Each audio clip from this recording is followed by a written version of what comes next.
Dans la scène d'ouverture, on nous présente Rose Miller, une femme introvertie et timide qui travaille comme styliste dans une compagnie de mode. Elle rêve de devenir une grande créatrice, mais elle subit les critiques constantes de son patron Gunther, ainsi que de ses collègues. Heureusement, elle peut compter sur Chelsea, une collègue qui la soutient par tous les moyens. Chelsea est comme une sœur pour elle, sa famille a élevé Rose depuis le décès de ses parents. Un jour au travail, Brad, un photographe sur qui Rose craque, l'approche et engage la conversation. Contre toute attente, il lui propose d'être sa cavalière pour la soirée. Bien qu'elle soit nerveuse, Rose accepte l'invitation. Elle partage ensuite la nouvelle avec Chelsea, qui semble ravie pour elle. Cette dernière l'aide alors à se préparer pour la fête, s'assurant qu'elle soit absolument superbe. Plus tard, lors de la soirée, Rose et Brad discutent de leurs ambitions respectives. Il aspire à devenir photojournaliste, tandis que Rose est déterminée à exceller en tant que designer de mode.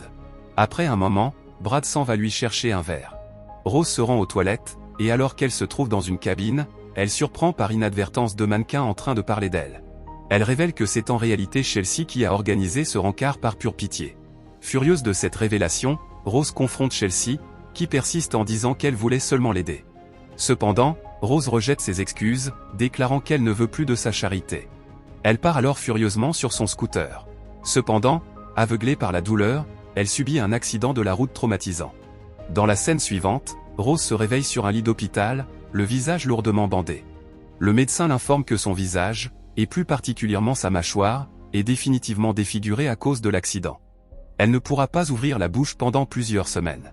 Lorsqu'elle finit par voir son visage dans un miroir, Rose est envahie par la terreur, une grande partie de son visage semble avoir disparu.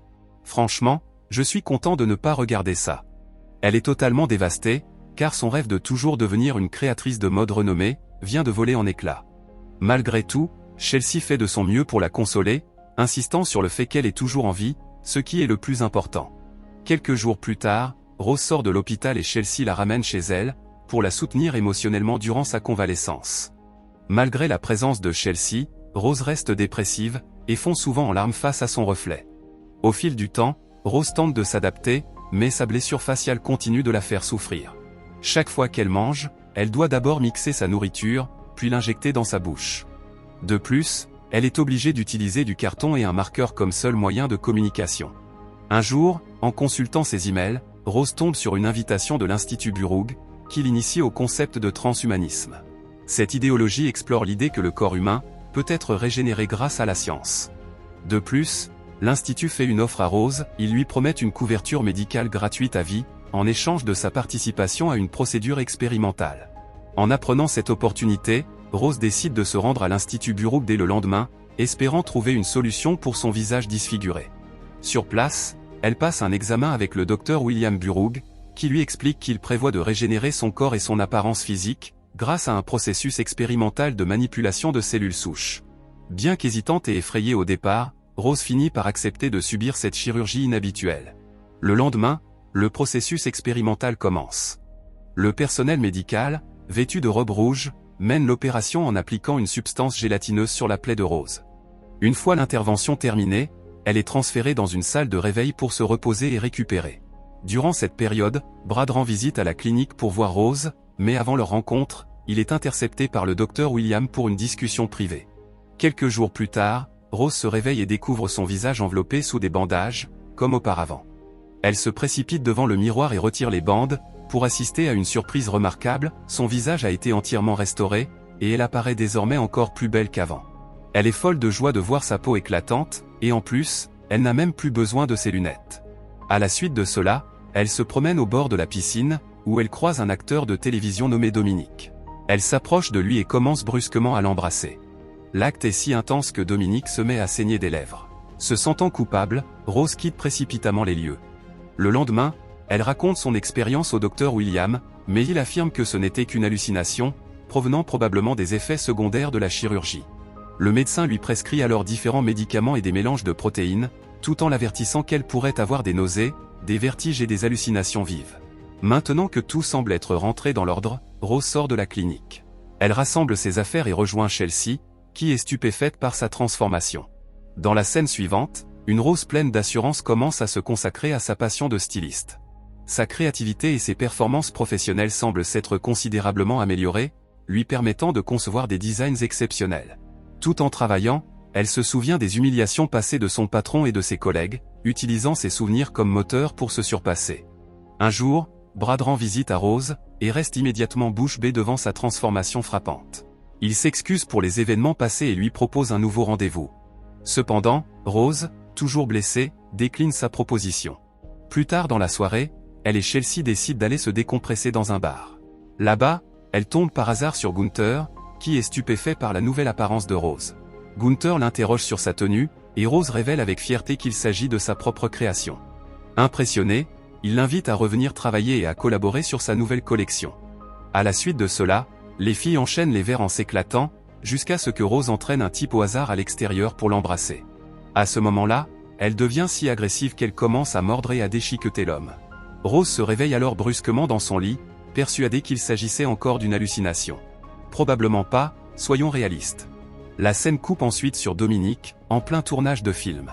Il semble de plus en plus agité et a un comportement erratique envers ses collègues. Son agressivité atteint un pic lorsqu'il agresse violemment un jeune acteur, lui mordant le visage et lui arrachant des morceaux de chair.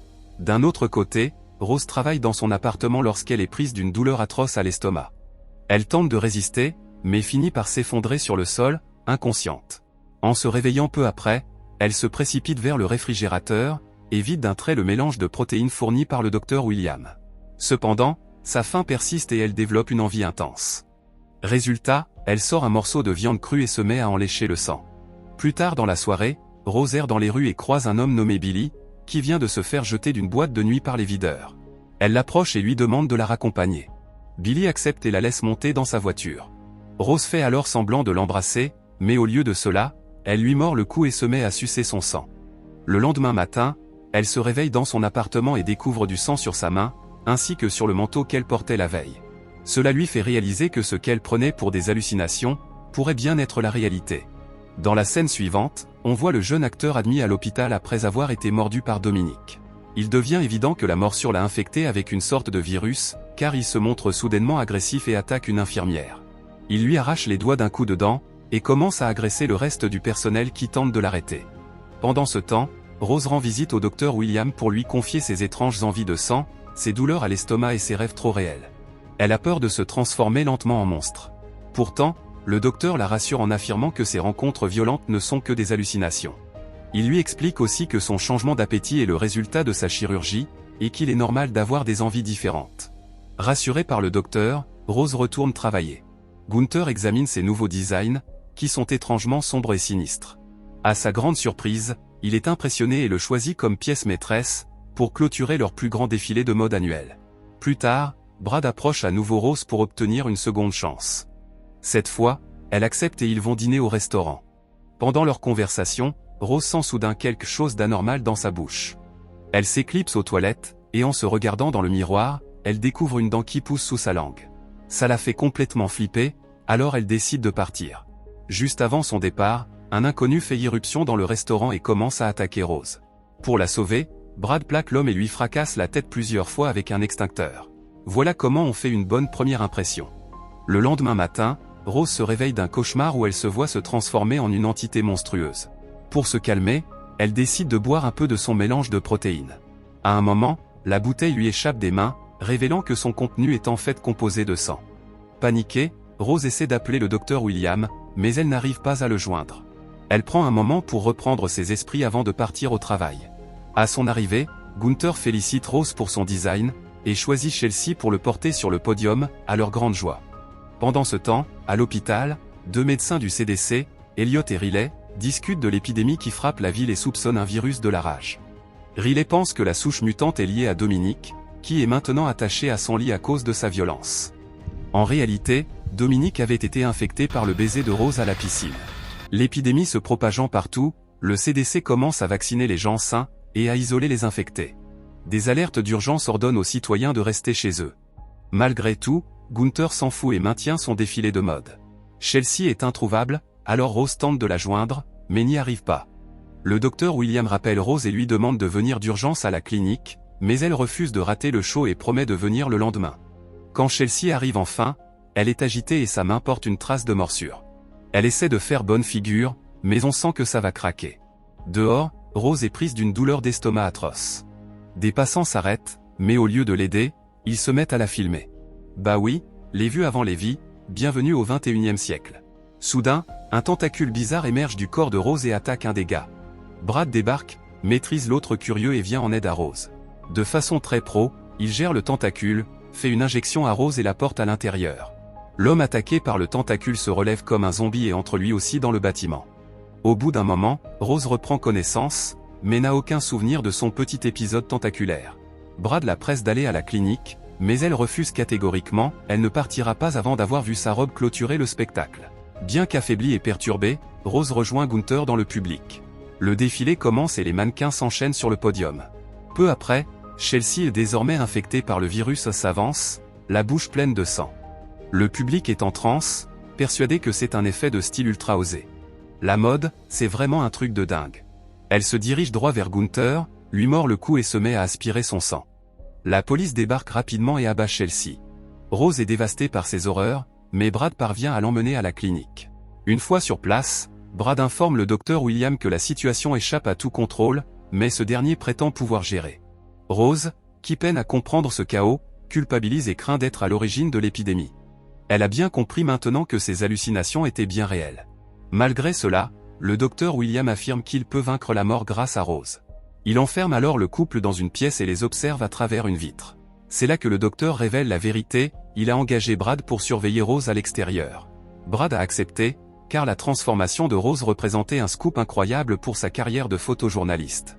En entendant cela, la pauvre fille se sent trahie une fois de plus.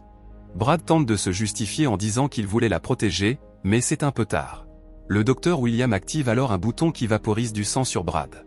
La tentation est trop forte pour Rose, malgré ses efforts pour se contrôler, elle finit par le tuer avec ses tentacules. Après cet acte tragique, Rose saisit un couteau et commet l'irréparable. Pendant ce temps, les infos annoncent que l'épidémie est maîtrisée, et que tous les infectés ont été euthanasiés. Les autorités, incapables d'identifier la cause réelle, ont simplement reclassé l'affaire comme une épidémie de grippe. Dans la scène finale, on voit le docteur William préparer une solution de protéines sanguines, et une assiette de viande crue qu'il apporte à Rose. Elle est toujours en vie, le docteur l'a ressuscitée en répétant la thérapie par cellules souches. Rose frappe furieusement contre la vitre, criant qu'il n'a pas le droit de jouer à Dieu. Mais le docteur reste immobile, avec un sourire maléfique aux lèvres.